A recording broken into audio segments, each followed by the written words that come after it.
Dungeons in Final Fantasy Online for me are a bit of a mixed bag, and for a while I wasn't sure how or if it stacked up with World of Warcraft's dungeons and raids. It's not that they're better or worse, they're just different. The first thing I noticed ties back to my very first video, which is the story. There are tons of cutscenes and quite a bit of talking. In some early dungeons you can skip these scenes, but later on you cannot. And this can seem frustrating for players who have been at it for a while and just want to speed through. But for me as a first-timer enthralled by the narrative unfolding in front of me, I was thankful that I got to enjoy the information without feeling that I was the one holding everything back. That's a guilt I didn't want to be burdened with. And for those who are still watching the scenes, they have a little film icon over their head letting others know that they're not just AFK, and this is helpful as well when you're looking to see if everyone is ready to go. World of Warcraft currently has 100 or so dungeons and quite a few raids at its 7 expansions, and Final Fantasy Online has a bit over 50 dungeons at 4 expansions, so if you're looking for the quantity, World of Warcraft is going to take the win here. And they each have a number of dungeons and raids with varying difficulty settings like hard and heroic, or mythic and extreme. Now, World of Warcraft dungeons offer a more open flow or a choice in the order that you want to tackle bosses and challenges, and Final Fantasy Online is a bit more linear, at least for the normal dungeons. I'm still a bit lacking in raiding experience, and most of the raids I've been on were part of the story and primal boss base. But for me, I was okay with the linear approach, especially tanking for my first time through. I wasn't leading my party on ill-fated expeditions that led to nowhere. One point that frustrated me early on, but I grew to appreciate as it paired me with others who were as excited as I was to continue the adventure was this: story progression locked behind a dungeon completion. Yes, there are quite a few junctures along your journey that will be barricaded behind a dreaded dungeon progression. Like most dungeon queues, if you're a tank or a healer, you're in just like that. But the DPS queue, and if you've played DPS in World of Warcraft, you know what you're in for. And with older raids towards the end of A Realm Reborn or even Heavensward, you're going to have longer queues waiting for some of the other dungeons like the Coils of Bahamut, due to player bases not actively engaging in the content anymore. But don't despair. You can join dungeons and raids with friends and guildmates and without queuing and avoiding the level scaling. The flip side here is the experience gain is shut off, so there's no power leveling for you by your max level buddies nuking the place down. And I'm okay with that. You still get gear, quest completion, and other various loot, so it's an okay trade-off.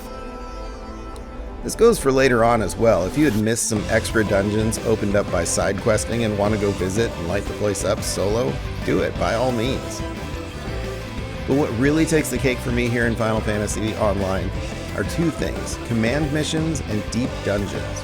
Command missions I touched on briefly earlier. When you get your Grand Company Squadron and rank up, you get command missions. You fill out a group with you and your followers, and you run dungeons with an AI party. You have basic commands to attack, fall back, and essentially run away. And doing quite a few of these to level up my alternative jobs, I've only had a handful of times where the AI doesn't move out of AoE damage or doesn't adequately damage adds during boss fights, and this can lead to some dying. But running dungeons with a group that isn't going toxic on you and explores the area at your leisure versus speedrunning is just so much yes. And being able to get the feel for the ebb and flow of healing and tanking with a group that won't threaten to find you and beat you is priceless. Deep dungeons are another piece of beauty added in Heavensward, and you can access them as early as level 15 if I remember correctly. Now the first one is a procedurally generated 200 floor dungeon. You start at level 1 and move and progress on a separate leveling system than outside the dungeon.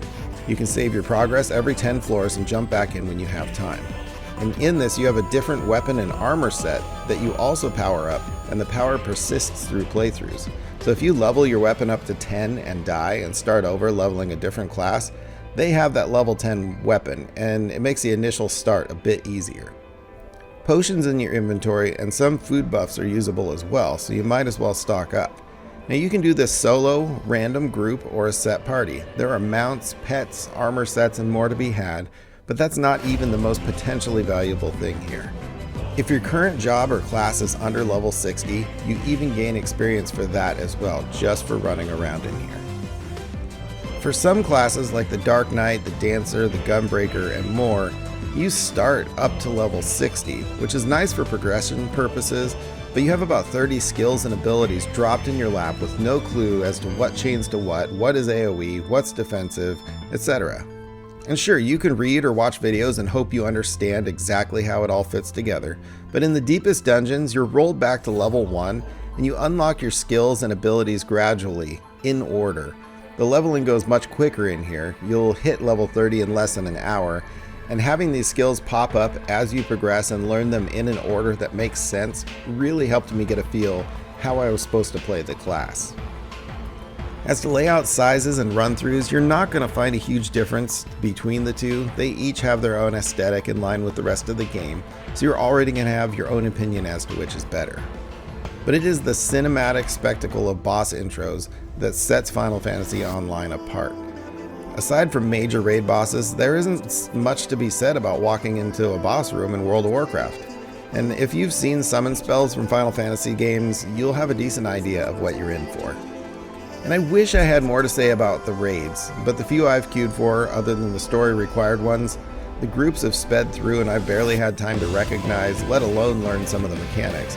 But from what I've seen in other YouTube videos and read on a few forums, the difficulty spikes considerably and some of the mechanics are intense. Now hopefully later on I'll become more than a casual explorer and delve into that, but for now I'm still just enjoying the journey. So in closing, the main things that separate this and World of Warcraft for me are the cinematic aspects, the opportunity to run virtually all dungeons with an AI group, and the deepest dungeons for neat loop experience and helping with the learning curve of high-level starting classes. So for my next video in this specific series, this is going to be on combat. So thank you again for stopping in, and we'll talk to you soon.